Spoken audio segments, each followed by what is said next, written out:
முன்னாள் எம்பி அன்வர் ராஜா அவர்கள் இணைப்பில் இருக்கிறார். சார் வணக்கம்.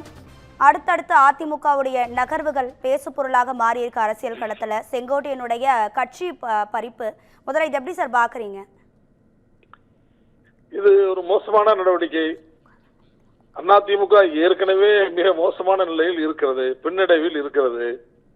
எனவே அதை மீண்டும் மீண்டும் மீண்டும் வலுவிழக்க செய்கின்ற நடவடிக்கையை தான் எடப்பாடி பழனிசாமி எடுத்துக்கொண்டே இருக்கிறார். தன்னை தவிர யாருமே அந்த கட்சியில் இருக்கக்கூடாது என்று நினைக்கிறார். தனக்கு இருக்கிற அதிகாரம் மிகப்பெரிய அதிகாரம், வானளாவிய அதிகாரம் என்று அவர் நினைக்கிறார். அதுவே ஒரு மிகப்பெரிய தவறு. பெரிய பெரிய அரசியல் கட்சி தலைவர்கள் எல்லாம் இப்படிப்பட்ட முடிவுகள், தவறான முடிவுகள் எடுத்து என்ன சூழ்நிலைக்கு ஆளானார்கள் என்பது உங்களுக்கு எல்லோருக்கும் தெரியும். அரசியல் பிழைத்தோருக்கு அறங்கூற்று ஆவதுவோம் என்று சிலப்பதிகாரத்தில் சொன்னதை போல இந்த பிழை மிக மோசமான சூழ்நிலையில் எடப்பாடி பழனிசாமிக்கு ஒரு பெரிய தண்டனை பெற்று தரும். இது அதிமுகவை பின்னுக்கு தள்ளுவதற்கு, அதிமுகவை குழி தோண்டி புதைப்பதற்கு நம்முடைய எடப்பாடி பழனிசாமி அவர்களே எடுத்திருக்கிற ஒரு முடிவு என்றுதான் நான் பார்க்கிறேன். செங்கோட்டையன் அவர்கள் சொன்ன கருத்து, நேற்று அவர் பேட்டியிலே சொன்ன எல்லா கருத்துக்களும் அதிமுகவின் தொண்டர்களின் என்ன உணர்வுகளை அப்படியே பிரதிபலிப்பதாக. எனவே அவரை அழைத்து பேசி சமாதானம் செய்து அவர் சொன்ன கருத்துக்களையும் ஏற்று கட்சியிலே பிரிந்து சென்றவர்கள் எல்லாம் ஒன்று சேர்த்திருந்தால் அதிமுக ஒரு நல்ல வடிவம் பெற்றிருக்கும். ஆனால் அதை செய்ய இவர் முன்வரவில்லை. கல்யாணம் நடந்தால் அதற்கு மாப்பிள்ளையாக தான் இருக்க வேண்டும்.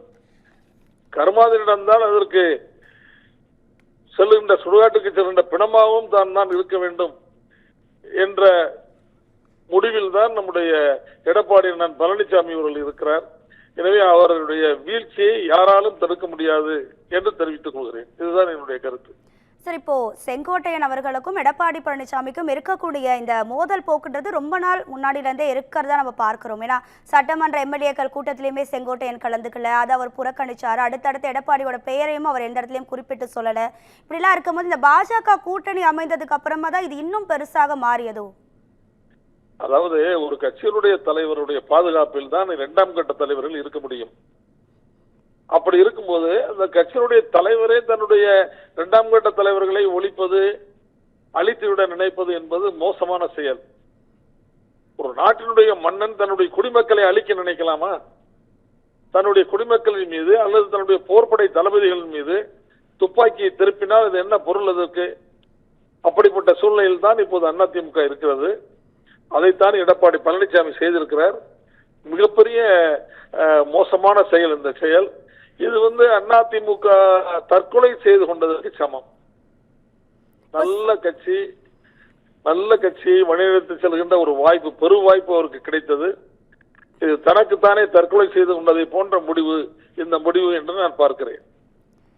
இப்போ செங்கோட்டையன் அவருடைய அடுத்த கட்ட நடவடிக்கை என்னவாக இருக்கும் சார்? ஏதாவது வழக்கு தொடர வாய்ப்புகள் இருக்கா, இல்ல வேற ஏதாவது கட்சியிலேயோ இல்ல மறுபடியும் வழக்கு தொடர்வதால், என்னை பொறுத்தவரை வழக்கு தொடர்வதால் எவ்விதமான பலனும் கிடைக்காது. நீதிமன்றத்தில் இப்படியே ஒரு 10 ஆண்டுகள் 20 ஆண்டுகள் போய்கொண்டே இருக்கும். நீங்கள் சசிகலாமிடம் வழக்கு தொடர்ந்தார்கள், அது என்னானது? அப்படியே தான் இருக்கிறது. அதே போல் ஓபிஎஸ் வழக்கு தொடர்ந்தார், அது அப்படியே தான் இருக்கிறது. இவை வழக்கு தொடர்ந்து அரசியல் சம்பவங்களுக்கு தீர்வு காண முடியாது. இது அப்படி காணவே முடியாது. அது அந்த வாய்ப்பே இல்லை. எனவே வழக்கு தொடர்வது போன்ற முடிவுக்கு அவர் செல்ல மாட்டார். அரசியல் ரீதியான நடவடிக்கைகளை தான் அவர் எடுப்பார்.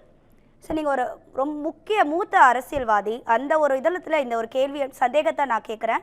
ஒரு நொடிகளை இத்தனை வருஷமாக ஆட்சி பொறுப்பில், அதாவது கட்சியில் நிர்வாகியாக இருந்தார், ஆட்சியில் பங்கு இருந்தது, சட்டமன்ற உறுப்பினராக இருந்தார், எம்ஜிஆருடைய விசுவாசியாக இருந்தார், இப்படி எல்லா பதவிகளும் செங்கோட்டையன் இருக்கும் போது உடனே இந்த முடிவு, இப்படி ஒரு பெரிய முடிவை எடுக்கிறதுக்கான அதிகாரம் ஒரு பொதுச் செயலாளருக்கு இருக்குமா? பொதுச் செயலாளருக்கு தான் இந்த அதிகாரம் இருக்கு. யாரையும் கட்சியில இருந்து நீக்கிறது சேர்க்கிறது அவருக்கு தான் இருக்கு. அந்த அதிகாரம் அவருக்கு இருப்பதெல்லாம் உண்மைதான். ஆனால் அவர் எடுத்த இருக்கின்ற நடவடிக்கை முட்டாள்தனமானது, அவ்வளவுதான். இதை நான் நன்றாக அடித்தே சொல்கிறேன். இது முட்டாள்தனமான முடிவு. ஒரு தலைவருக்கு இருக்க வேண்டிய பொறுமை, தலைமைத்துவம் இவைகளை எல்லாம் இழந்து எடப்பாடி பழனிசாமி இந்த முடிவை எடுத்திருக்கிறார். இது அவரை தவறான ஒரு இதிலே கொண்டு போய் விடும். அதுக்குதான் நான் முதல்ல சொன்னேன், அரசியல் பிழைத்தோருக்கு அறம் கூற்றாவதுன்னு ஏற்கனவே நான் சொல்லியிருக்கிறேன். எனவே இது அவருக்கு மிகப்பெரிய பின்னடைவை ஏற்படுத்தும். அரசியலில் அவர் இல்லாமல் போய்விடுவார். இதுதான் நடக்கும். நன்றி சார், நன்றி. இணைப்புல உங்க கருத்துக்களை பகிர்ந்ததற்கு நன்றி. வணக்கம். அதிமுகவின் அனைத்து பொறுப்புகளில் இருந்தும் செங்கோட்டையனை விடுவித்து எடப்பாடி பழனிசாமி அறிவிப்பு வெளியிட்டிருந்த நிலையில் கட்சி பொறுப்பில் இருந்து அவர் விலகுவதாகவும் தற்போது முடிவெடுக்கப்பட வாய்ப்பு இருப்பதாகவும் தெரியவந்திருக்கிறது. செங்கோட்டையன் அவரது இல்லத்தில் ஆதரவாளர்களுடன் ஆலோசனையில் ஈடுபட்டு வருகிறார். செங்கோட்டையன் மட்டுமின்றி அவரது ஆதரவாளர்கள் 7 பேரின் கட்சி பதவிகளும் பறிக்கப்பட்டிருக்கிறது. இது தொடர்பான முக்கிய செய்தி. கட்சி பொறுப்புகள் பறிக்கப்பட்ட நிலையில் அதிமுகவில் இருந்து விலக செங்கோட்டையன் முடிவு என்ற தகவலும் வெளியாகி இருக்கிறது.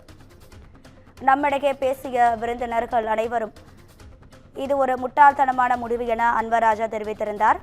அதிமுக தற்போது ஒரு சர்வாதிகார ஆட்சியாகவும் கட்சியாகவும் மாறி இருக்கிறது என புகழேந்தி முன்னாள் எம்பி புகழேந்தி அவர்களும் தெரிவித்திருந்தார். அடுத்தடுத்து நம்மிடையே பேசிய விருந்தினர்களும் இப்படிப்பட்ட ஒரு நடவடிக்கை எடுத்திருப்பது தவறானது எனவும் இது தேர்தல் சமயத்தில் பிரதிபலிக்கும் எனவும் கூறியிருந்தார்கள். இந்த நிலையில் நேற்றைய தினம் செங்கோட்டையன் செய்தியாளர்களை சந்தித்த போது அதிமுக ஒன்றிணைய வேண்டும், கட்சியிலிருந்து விலகியவர்கள் ஒன்றிணைய வேண்டும் என தெரிவித்து 10 நாள் கெடு விதித்திருந்தார். அது குறித்து இன்று காலை நடைபெற்ற ஆலோசனைக் கூட்டத்தில் திண்டுக்கல்லில் நடைபெற்றது. எடப்பாடி பழனிசாமி தலைமையில் மூத்த அதிமுக அமைச்சர்கள் கலந்து கொண்டனர். அந்த கூட்டத்திற்கு பிறகு கட்சி பொறுப்பில் இருந்து செங்கோட்டையனை விடுவிப்பதாக எடப்பாடி பழனிசாமி அறிவிப்பை வெளியிட்டுள்ளார். இதுகுறித்து கோபிச்செட்டிப்பாளையத்தில் செங்கோட்டையனும் அவரது ஆதரவாளர்களுடன் ஆலோசனையில் ஈடுபட்டு வருகிறார். செங்கோட்டையன் மட்டுமின்றி அவரது 7 பேரின் ஆதரவாளர்கள் 7 பேரின் கட்சி பொறுப்பிலிருந்தும் அவர்கள் விடுவிக்கப்பட்டிருக்கிறார்கள். செங்கோட்டையனை பொறுப்பில் இருந்து நீக்கியது எடப்பாடி பழனிசாமிக்கு தான் பின்னடைவு என டிடிவி தினகரனும் தற்போது தெரிவித்திருக்கிறார். இது தொடர்பான முக்கிய செய்தியை பார்த்து வருகிறோம்.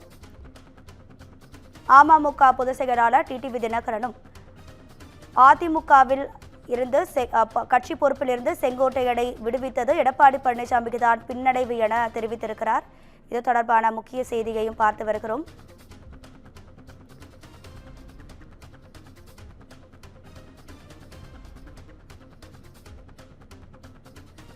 அதிமுகவில் வகித்து வந்த அனைத்து பொறுப்புகளில் இருந்தும் செங்கோட்டையன் விடுவிக்கப்பட்டுள்ளார். எடப்பாடி பழனிசாமிக்கு 10 நாட்கள் கெடு விதித்த செங்கோட்டையன் அதிமுகவின் அனைத்து பொறுப்புகளில் இருந்தும் விடுவிக்கப்பட்டுள்ளார். அதிமுக அமைப்பு செயலாளர் பொறுப்பிலிருந்தும் ஈரோடு புறநகர் மேற்கு மாவட்ட செயலாளர் பொறுப்பிலிருந்தும் செங்கோட்டையன் விடுவிக்கப்பட்டுள்ளார்.